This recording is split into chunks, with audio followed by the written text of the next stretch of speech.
Ok, bonjour Muriel, bonjour. Bonjour. Aujourd'hui, je vous présente ma nouvelle invitée, Myriel Piveteau, qui a accepté gentiment de répondre à cette rencontre, les rencontres créatives de Corinne, pour témoigner de sa transition professionnelle. Alors, je suis Corinne Bombardieri-Roquier, accompagnatrice en transition professionnelle, consultante et formatrice en ressources humaines et en management. Et j'accompagne des femmes et des hommes qui sont en quête de sens professionnel, en recherche de bien-être, mieux-être personnel et professionnel à travers leur épanouissement professionnel. Je les aide à révéler leur potentiel pour oser choisir la voie du sens. Et oser choisir la voie du sens, c'est précisément ce que Muriel a fait il y a maintenant quelques mois et elle va vous en parler. Les rencontres créatives, donc pour celles et ceux qui nous prennent un petit peu au vol, ce sont des interviews avec des personnes que j'ai accompagnées, avec des personnes qui ont décidé à un moment donné de prendre leur avenir professionnel en main et de choisir une orientation professionnelle. Alors, parfois la même, parfois une orientation différente, mais en tout cas, de trouver ou retrouver du sens au travail. Alors Muriel, merci infiniment d'avoir accepté ce jeu des questions-réponses sur ce sujet-là. Juste pour vous introduire un petit peu et puis ensuite vous prendrez soin de vous présenter vous-même. Muriel, j'ai envie de dire que vous étiez effectivement il y a quelque temps encore responsable d'une bibliothèque et d'un service de la culture en Bretagne, quelque part dans une petite collectivité bretonne. Et puis quand je vous ai rencontré, vous vous posiez un certain nombre de questions sur la suite à donner en fait à votre étape professionnelle. Vous aviez envie de bouger, de changer quelque chose, mais c'était encore un petit peu flou, même si, vous allez nous le dire, vous aviez déjà entamé un certain nombre de démarches. Vous allez nous raconter tout ça. Aujourd'hui, vous êtes directrice des affaires culturelles et du service à la population dans une collectivité des Pays de Loire. Donc, vous avez fait un changement géographique. Vous êtes resté sur le même cœur de métier, même si votre mission a pris de l'ampleur et des responsabilités différentes et plus importantes. Mais surtout, vous avez fait une gymnastique géographique entre la Bretagne et les Pays de Loire. Est-ce que c'est bien ça déjà ? Oui, tout à fait. J'ai été professionnelle, on va dire, la lecture publique. J'ai travaillé pendant des années en fait en bibliothèque et que en bibliothèque. Et puis effectivement, mon dernier poste avait déjà un peu ouvert le champ de la bibliothèque vers la responsabilité d'un service culturel.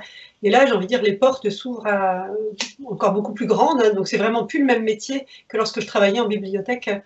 C'est vraiment beaucoup plus un travail de coordination, de transversalité, de stratégie, on va dire, en fait, aussi avec les élus dans le développement de la commune sur 4 services, en fait, on va dire. Donc, c'est plus il y a une mobilité géographique, mais aussi quand même fortement professionnelle. C'est ça. Et quand vous dites 4 services, pour avoir un ordre de grandeur, vous managez une équipe de combien de personnes ? Ça doit faire, j'avoue que je n'ai même pas compté en fait. Il y a 4 responsables de service et puis ça doit faire en fait au total une équipe de... Ah, c'est à échelle variable. Il y a le service vie associative et scolaire en fait dans les 4 services. Donc celui-ci est quand même un monstre si on rajoute tout ce qui est restauration scolaire, etc. Ça doit représenter au moins 70 entre 50 et 70 personnes. Ah ouais, d'accord. Voilà. Okay. Une bonne dimension humaine, en tout cas, c'est une approche, la dimension humaine, qui a une place importante dans votre mission aussi. Oui, tout à fait, oui. Alors moi, ce que j'aimerais peut-être pour éclairer davantage, si vous êtes d'accord, les personnes qui vont nous écouter et nous regarder, peut-être nous expliquer par quoi tout a commencé en fait. Qu'est-ce qui est à l'origine de votre besoin de changement? Parce qu'à un moment donné, il y a quelque chose qui déclenche l'envie de changer professionnellement. Qu'est-ce qui s'est passé pour vous? Comment ça s'est coloré pour vous? Ça a commencé avec une envie, enfin un souhait d'anticiper un peu cette fois-ci une mobilité professionnelle parce que j'ai changé régulièrement de poste en fait hein, depuis le début de ma carrière. C'est le 5e ou 6e poste là. Donc c'est quelque chose qui est un peu ancré. Je suis déjà une adepte en soi de la mobilité professionnelle. Donc là, je savais qu'il fallait que j'anticipe un peu plus parce que plus ça va, plus les employeurs aussi sont exigeants, en fait, dans le cadre, quand on a de l'expérience un peu derrière soi, plus que lorsqu'on a 30 ans. Enfin, plus, oui, je pense qu'il y a plus d'attentes quand même, en fait. Et après, qu'est-ce qui a vraiment déclenché, on va dire, la démarche plus sérieuse, plus approfondie, c'est que ça s'est percuté aussi avec alors, non, je vais quand même rajouter que à cette mobilité professionnelle initiale, en fait, je savais aussi, même si j'ai mis du temps à me le formuler, que je voulais aussi que ce soit une reconnaissance professionnelle. C'est-à-dire, je voulais pas forcément changer pour changer. Je souhaitais, après 25 ans d'expérience, avoir une évolution aussi de carrière. Et donc avoir un poste peut-être un peu plus capé, un peu plus de responsabilité, et que ce soit aussi reconnu et traduit dans le... Voilà, il y avait quand même aussi ça, hein, quelque part dans mon projet.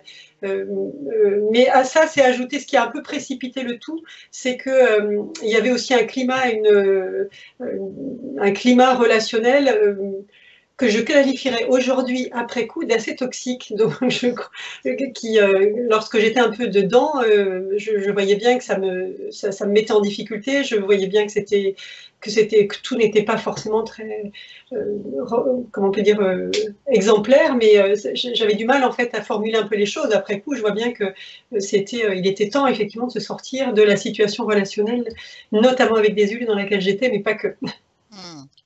Donc, si j'entends bien, il y avait un climat psychologique pas très très porteur depuis un certain temps qui vous questionnait et qui vous mettait dans l'inconfort. Il y avait le besoin d'avoir peut-être un souffle nouveau, d'impulser un souffle nouveau en termes d'étapes professionnelles, parce qu'en fait, vous l'avez bien précisé, ça faisait déjà partie de la façon dont vous gériez votre carrière depuis le début, que vous êtes effectivement dans la fonction publique territoriale. Donc, il était temps peut-être pour vous de poursuivre cette voie-là. C'est ça, est-ce que c'est bien ça les éléments qui vous ont donné envie de passer à une phase de changement en fait? Oui, c'est les deux gros moteurs, oui. Volonté, oui, c'est les moteurs principaux. D'accord. Quelque chose qui va dans la prolongation de ce que vous venez de dire, Muriel, et qui m'interpelle beaucoup parce qu'il y a beaucoup de questionnements de la part des personnes que j'accompagne sur ce sujet, c'est comment on décide. Vous voyez, le moment de la prise de décision. Qu'est-ce qui s'est passé pour vous? Qu'est-ce qui vous a fait prendre la décision de changer et alors de changer à la fois professionnellement, mais aussi géographiquement, parce que mine de rien, ça veut dire on prend toute sa petite famille, ça veut dire on quitte un territoire sur lequel vous étiez installé depuis un certain temps, en Bretagne, que vous aimiez, etc. Comment on décide de changer? Ce processus qui implique une décision pas simple. Oui, la première pour moi était sans difficulté, c'est-à-dire choisir une mobilité professionnelle. C'est encore une fois, voilà, ça faisait partie, pour moi, ça fait partie d'un parcours. Je ne peux pas imaginer passer 25 ans quelque part. Enfin, c'est pas ça me correspond pas et je sais que ça ne me correspondrait pas. C'est pas là où je suis le plus efficiente. J'aime bien cette situation de nouveauté, de mettre aussi un peu à l'épreuve, c'est pour moi beaucoup plus stimulant. Donc cette première décision-là, elle était, je sais pas, je saurais pas la dater, mais elle est déjà un peu plus ancienne en fait. Peut-être que c'est l'approche des 50 ans qui m'avait déjà fait un peu réagir en fait, en me disant voilà, là, s'il y a quelque chose qui doit changer de façon importante, il faut que ce soit là ou dans pas très longtemps. Je m'étais un peu mis ça dans la tête, même si c'est discutable. Après, la mobilité géographique, alors là, elle est venue bien après parce que ça a mis du temps.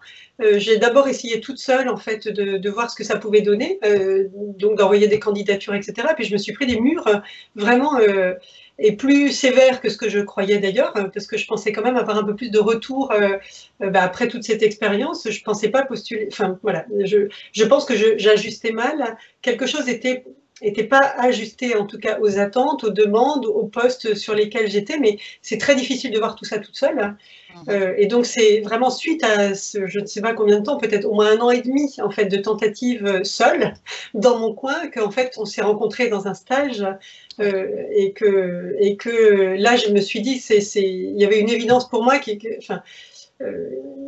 fallait que je sois accompagnée et même de façon individuelle, c'est-à-dire pas dans un stage collectif, mais vraiment, vraiment de façon individuelle pour m'aider à passer les caps, là, m'aider déjà à comprendre ce qui n'allait pas dans ma démarche, à peut-être mieux ajuster et puis à passer un certain cap. Voilà. Et donc la mobilité géographique, elle est venue à ce moment-là, parce qu'il fallait aussi se préparer, pas moi toute seule, il fallait aussi préparer, la première des démarches, c'était de voir avec ma famille, est-ce que oui ou non, est-ce que c'est possible, est-ce qu'on le fait, et si on le fait où, voilà, on s'était mis d'accord aussi en famille sur des destinations des cibles géographiques. Exactement, voilà, ouais. Qu'est-ce qui est possible, qu'est-ce qui ne l'est pas, et là déjà ça aide quand même aussi à resserrer un peu enfin à les élargir d'un côté, mais ensuite quand même à les resserrer, parce que c'est pas le tout ensuite de trouver le poste, il faut encore qu'on soit vraiment en situation de pouvoir bouger. Donc c'est important ce que vous dites là, parce qu'en fait il y a l'idée du soutien aussi de la famille qui participe au projet, mine de rien, parce que c'est son projet professionnel, c'est sa carrière, c'est son évolution, mais bien évidemment c'est complètement lié aussi à un projet de vie. Et ce que vous êtes très bien en train de nous expliquer, c'est que c'est complètement associé. C'est que ce projet de vie ailleurs, d'embarquer la famille dans un ailleurs agréable, confortable et accueillant, c'est aussi une des données, me semble-t-il, qui, en tout cas, dans l'accompagnement qu'on a fait ensemble, moi je me souviens que c'était quelque chose qui avait sa place, qui avait un point important, et que c'était pas lourd à porter, mais que c'était juste une pièce du puzzle à intégrer, me semble-t-il, à votre processus de changement. Ah oui, oui. Oui, ça aurait été très compliqué, parce que ça prend de la place quand même un peu, la démarche de mobilité professionnelle. Ça a pris de place un peu dans les conversations, dans les préoccupations, etc. Donc moi, ça me paraissait, je ne pouvais pas agir contre ma famille, ou en tout cas mon compagnon, ça c'est sûr. Il fallait vraiment qu'on soit partie prenante tous les deux d'un changement, et voilà, et que ce soit donc c'est un vrai soutien, effectivement. Et ça, pour moi, c'était une condition, je ne pouvais pas me battre contre. Voilà, c'est une condition vraiment absolue. Effectivement, le jour quand même où on a constaté que c'était possible, et qu'on était partie prenante tous les deux, ça a été un vrai soulagement. Là, moi, c'est aussi une libération, et puis une ouverture là, de possibilités. C'est ça. Alors, est-ce que vous pourriez nous parler de comment vous l'avez construit, votre projet? Parce que à ceux qui pensent que ça va tomber du ciel en claquant des doigts, ou dans un fantasme ou un rêve nocturne, j'ai envie de dire arrêtez, quoi. Alors oui, il faut rêver, hein, continuer à rêver, mais je pense que vous serez d'accord avec moi pour dire que ça se construit, ça se bâtit pièce par pièce, élément par élément, avec une certaine rigueur, me semble-t-il, en s'engageant. Et moi, j'ai eu le sentiment, en tout cas, dans le travail qu'on a fait ensemble, que vous vous étiez vraiment, vraiment engagé très, très fortement dans ce devenir que vous vous êtes tricoté, quoi. J'ai envie de le dire comme ça.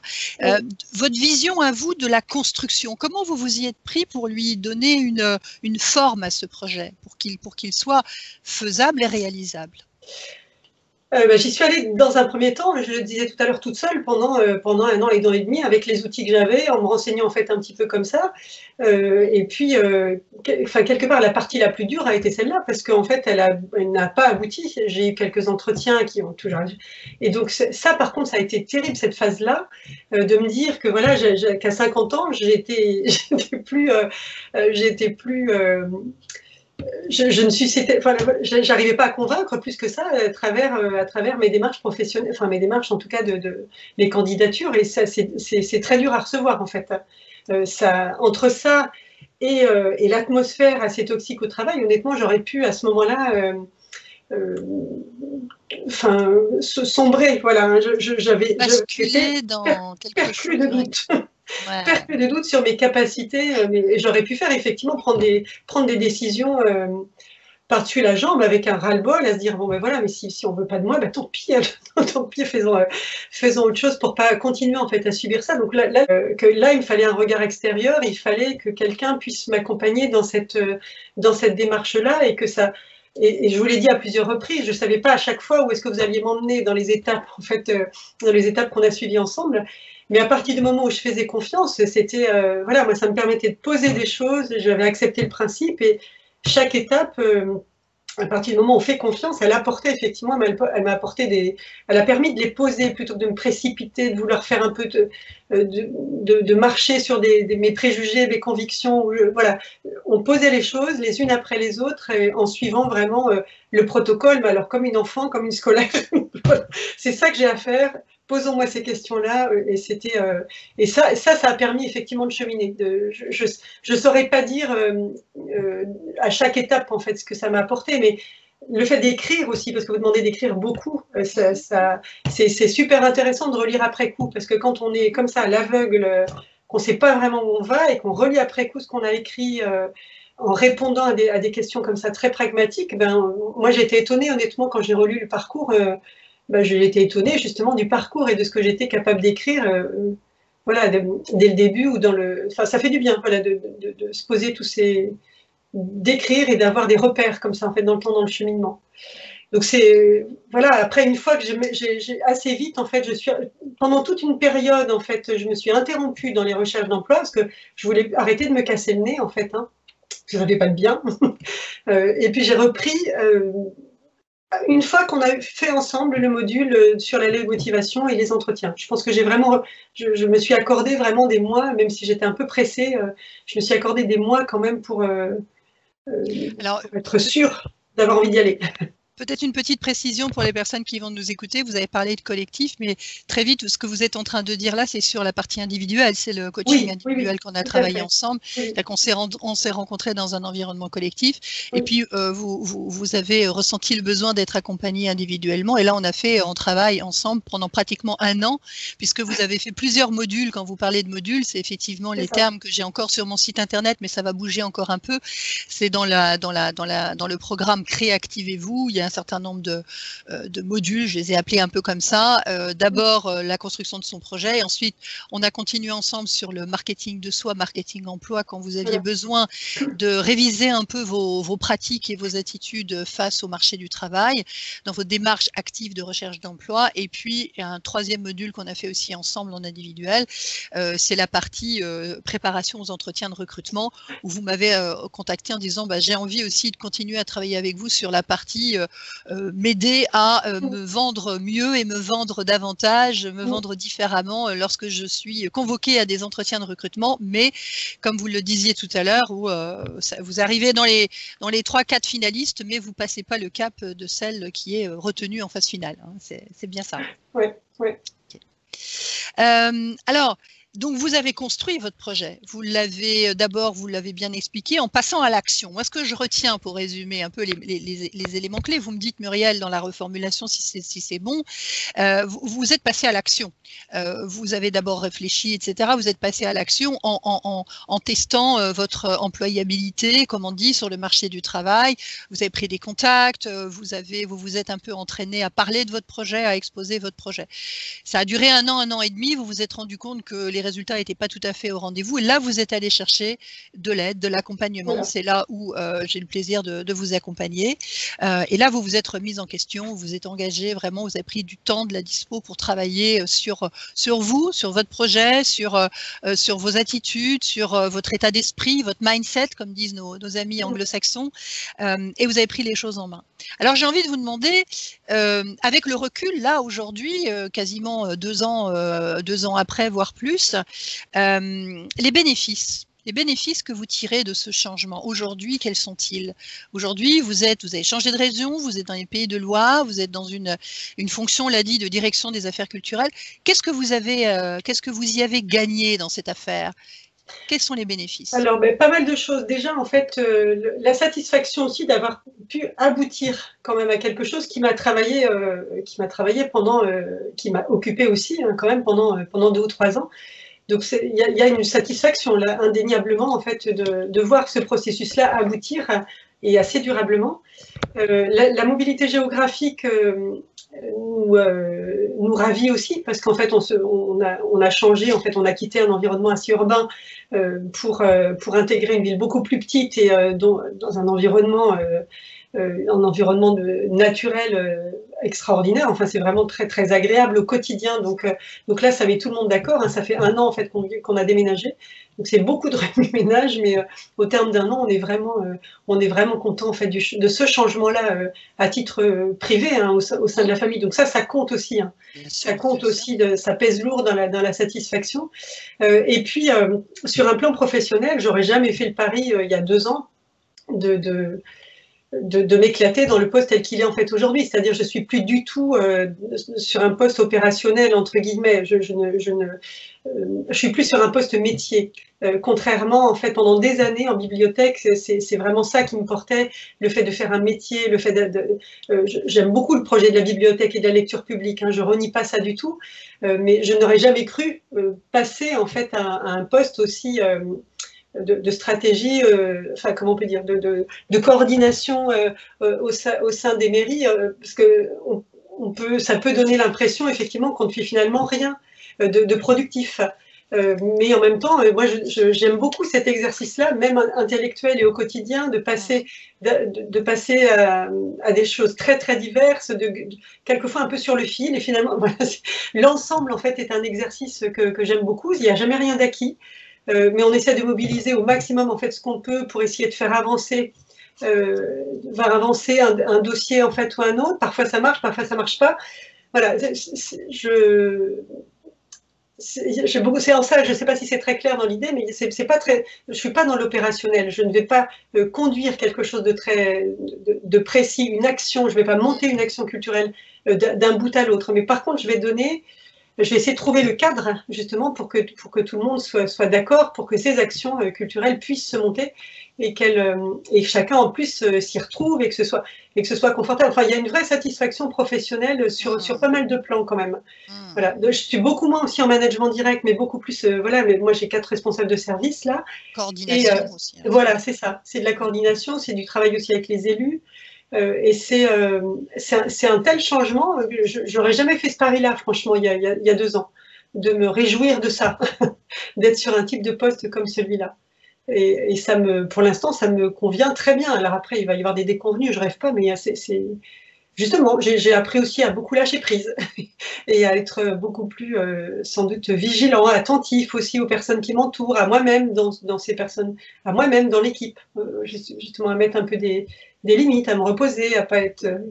Prendre davantage soin de soi, oui. et par la même occasion prêter une attention différente aussi peut-être aux personnes avec qui vous travaillez, c'est ça? C'est ça, c'est ça. À ne pas, voilà, à ne pas marque-bouter sur des choses qui ne passent pas. Si ça passe pas, il y a des raisons pour lesquelles ça passe pas. Ça sert à rien de s'arc-bouter. Voilà, on y revient plus tard, après ou pas. Il n'y a pas mort d'homme. Et c'est vrai que ça soulage. Je suis étonnée même de la facilité avec laquelle, en fait, je peux. Ça se met en place, voilà, comme ça, avec moins de pression sur moi et moins d'autopression, j'ai envie de dire, sur ce poste-là. Donc c'est vrai que j'ai eu le temps de m'y préparer quand même aussi, hein, et je savais que ça faisait partie d'un de mes facteurs d'évolution, de progrès, d'amélioration, et qu'est-ce que c'est confortable aussi. C'est pas. Alors c'est super important tout ce que vous venez de dire, parce que j'espère que ça donnera des éléments de lumière, des éléments d'envie aussi à ceux qui nous regardent et qui nous écoutent. Au fond, ce que vous nous dites, Muriel, c'est que, je vais le retraduire comme ça, vous me dites si c'est OK, c'est que tout ce que vous avez gagné là, tout ce que vous venez de joliment décrire, c'est aussi parce que vous avez fait ce choix. Est-ce que c'est lié, est-ce que vous le vivez comme ça? C'est un choix que vous avez fait, mais que vous vous êtes donné à un moment, avec les risques possibles aussi de se planter. Tout à fait. Voilà. Est-ce que vous diriez ça, que c'est lié, ouais, vous le ressentez comme ça? Ah oui, bah oui, complètement, bah oui, parce qu'effectivement le choix lui-même, enfin le choix du poste, le jour où on m'a dit oui, en fait, pour le poste. On n'a pas hésité une seconde, voilà, ni moi ni mon conjoint, j'ai dit oui déjà sur le poste, et tout de suite en fait on a voilà, déménagement à la clé, etc. Tout était vraiment prêt, on attendait vraiment un feu vert pour partir. Donc oui, il y a un vrai choix. tout était prêt. Moi, ce que j'entends, Oui, Muriel, c'est mentalement, oui, psychologiquement, physiquement et même émotionnellement, je me oui, permets d'ajouter ça, vous oui, étiez tous prêts. Vous voyez, il y a le on, il oui, y a le on du collectif, il y a vous, et puis il y a tous ceux qui comptent pour vous dans votre sphère perso qui ont contribué, comme on l'a entendu tout à l'heure. Donc c'est cette équipe-là, cette équipe de gagnants, vous étiez sur les starting blocks parce que vous étiez prête, quoi. Quelque oui, part aussi, je crois qu'il y a il y a quelque chose de l'ordre de la maturité psychologique et émotionnelle qui joue là-dedans. En tout cas, moi, je l'observe chez les personnes que j'accompagne, et vous l'exprimez très bien, quoi. C'était un travail d'équipe, et mais c'était vous qui étiez au pilotage quand même, hein. C'est quand même oui, important oui, oui, tout à fait. Oui, ouais, oui. de le préciser. Ouais. Ça aurait pu être, Super, ce sont des super. moments qui pourraient être plus compliqués lorsque les choses sont pas claires. Mais là effectivement, Oui, oui, il y oui. a eu, voilà, Oui, les questions se posaient plus. Voilà, c'est ça. le feu vert m'était donné par un employeur auquel j'avais candidaté, que j'avais rencontré lors d'entretien.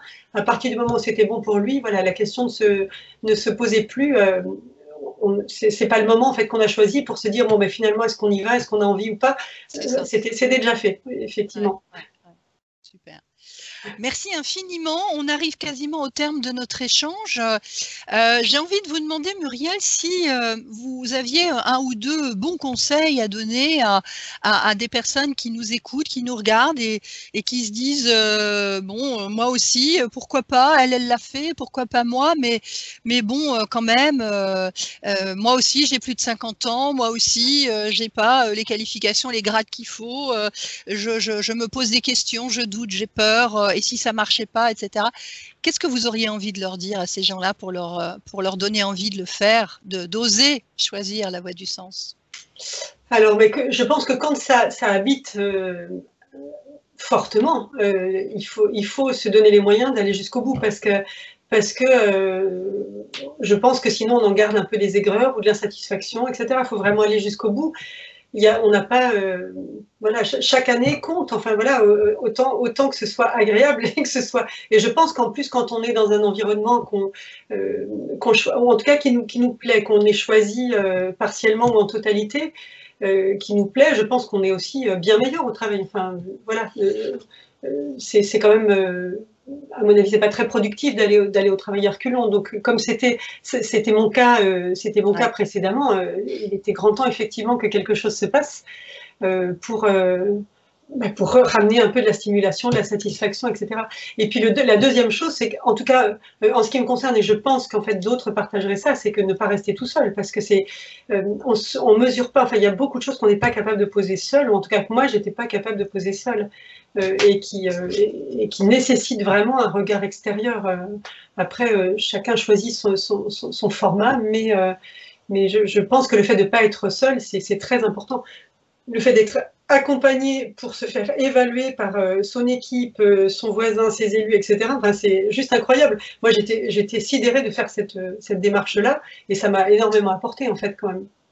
Vous faites référence à une des séquences pour les Oui, personnes ouais, ouais. qui se demanderaient de quoi on parle. Une des séquences que je propose dans mon coaching, c'est d'aller demander un petit peu, travailler sur l'image perçue, l'image de soi, l'image perçue. Et C'est donc, il ça, y a un ouais. travail à faire où vous faites une investigation un peu à 360 degrés. Vous allez demander un petit peu à tous ceux qui vous ont côtoyé ou qui vous côtoient au travail, comment ils vous perçoivent au travail. Voilà.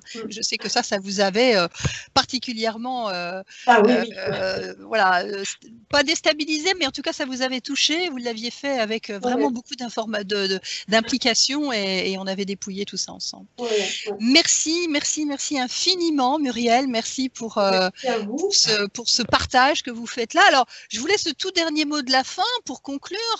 Si je vais vous donner un début de phrase et puis je vais vous demander de le compléter avec le mot qui vous vient à l'esprit. Depuis que j'ai changé ma vie professionnelle, je suis Sereine. waouh. Merci. Sereine, merci beaucoup, merci infiniment. Voilà, c'était une nouvelle rencontre créative de Corinne. Merci beaucoup, beaucoup Muriel. Vous aurez la possibilité de redécouvrir en replay et de pouvoir partager cet entretien avec toutes les personnes qui autour de vous, collègues, confrères, consoeurs, collaborateurs, collaboratrices, frères, sœurs, cousins, cousines, amis, tous ceux qui aujourd'hui ont envie de prendre en main leur devenir professionnel, qui se posent des questions et qui ont envie, comme Muriel, de réussir leur transition professionnelle. Sur mon blog, cbrconseil.fr, sur les réseaux sociaux, je ne tarderai pas à diffuser ça sur mon profil LinkedIn et sans doute sur ma page professionnelle Facebook. Et puis, eh bien, je vous souhaite que le meilleur, Muriel. Là, on est à la rentrée, c'est la reprise. Eh bien, il y a plein de nouveaux projets qui se profilent avec de nouvelles orientations aussi culturelles qui se dessinent dans votre territoire. Donc, je vous souhaite vraiment de magnifiques projets, de pouvoir contribuer encore comme vous savez très bien le faire, à dynamiser votre territoire. Et je suis sûre que vos nouveaux employeurs, ils savent qu'ils ont véritablement fait le super choix en vous intégrant dans leurs équipes. Merci beaucoup. Merci beaucoup. Merci. Ciao, ciao. Au revoir à tous. Au revoir. Ciao, ciao.